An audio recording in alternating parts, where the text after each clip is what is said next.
অরণ্য মানুষকে শুধু খাওয়া পরা বা থাকার জায়গাই দেয়নি, সে আমাদের সুস্থ থাকার পথও দেখিয়েছে, চুপচাপ পাশে থেকেই।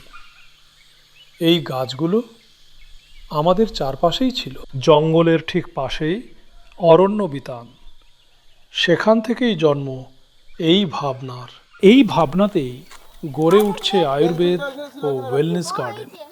এর মধ্যে ঔষধি আয়ুর্বেদিক গাছের বাগান।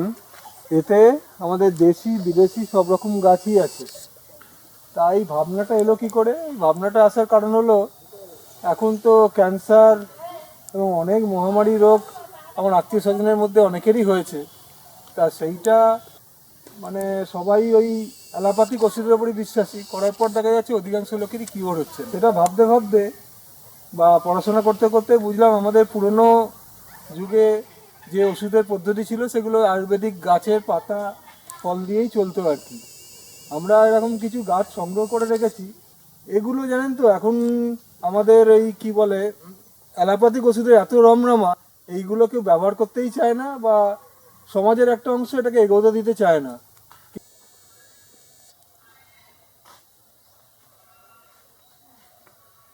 স্টিভিয়া। টিভিয়া পাতাটা আচ্ছা। মানে আপনি মুখে দিলে অবাক হয়ে যাবেন যে প্রকৃতির মধ্যে এরম পাতা আছে যে এতটা মিষ্টি হতে পারে আর কি। এটা দিয়েই ওষুধ তৈরি হয়। যাদের সুগার আছে তারা ওই ওষুধটা মানে চিনির বদলে এটা খেতে পারে, তাহলে শরীরে কোনো এফেক্ট পড়ে না আর কি। এটা ইনসুলিন গাছ। ভারতে এটি ডায়াবেটিস রোগীদের রক্তে শর্করার মাত্রা নিয়ন্ত্রণে এই পাতা বিশেষ উপকারী। এটাও ওই সুগার এবং উত্তর রক্তচাপ নিয়ন্ত্রণে কাজে লাগে। এগুলো অন্য ওষুধের সাথে মানে অন্য ওষুধি গাছের সাথে এটা ব্যবহার করা হয় আর কি। আপনি যদি ওপরে দেখেন যে বড় গাছটার তলায় এটা আছে, সেইটার নাম ওখানে দেওয়া রয়েছে। এটা কি গাছ? এটা করম গাছ। শাল গাছ আমরা জানি, শাল গাছের তলায় আমরা আয়ুর্বেদিক গাছ বসিয়েছি। এর তলায় যে গাছটা বসানো রয়েছে সেটার নাম হচ্ছে গ্লিডিসিডিয়া। গ্লিডিসিডিয়াটা বাংলা এটাকে ইঁদুরমারিও বলে। মানে এই গাছ ইঁদুর কাছাকাছি আসে না এই গাছ যদি থাকে আর কি। অনেক সময় এই গাছের পাতা কেটে ঘরের মধ্যে রেখে দেওয়া যেন ইঁদুর না ঢোকে।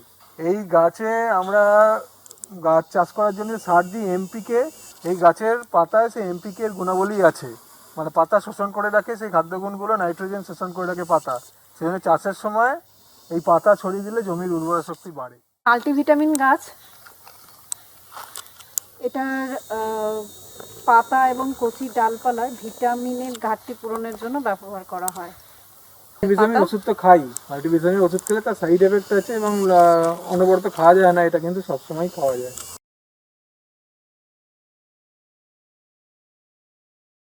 মাথা ব্যথা, অনিদ্রা, শ্বাসকষ্ট এইসব নিরাময়ের জন্য করসল গাছের পাতা ব্যবহার করা যায়। এটি অ্যান্টিমাইক্রোবিয়াল, ডায়াবেটিস বিরোধী এইসব প্রভাবের জন্য এই গাছের পাতার উপকারিতা রয়েছে।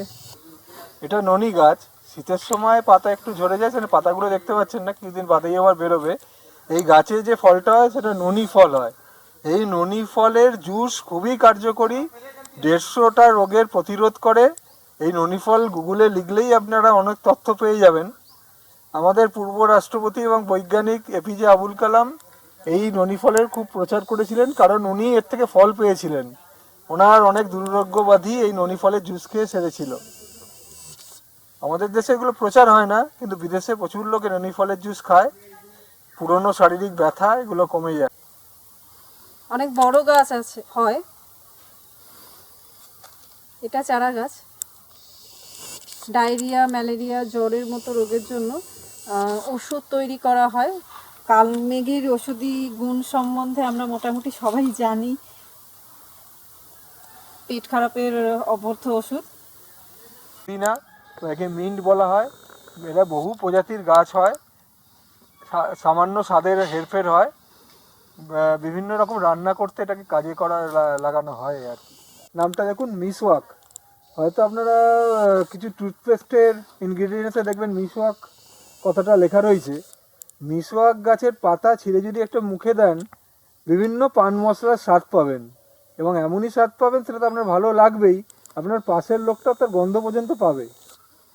বিভিন্ন লোক গুটকা টুটকা খায়, তারা তো নানা রকম শরীরের ক্ষতি করে, কিন্তু এর পাতা শরীরে তো ক্ষতি করবেই না, উপরন্তু আমাদের দাঁতের গঠন এবং দাঁতের বিভিন্ন রোগ সারিয়ে দেবে।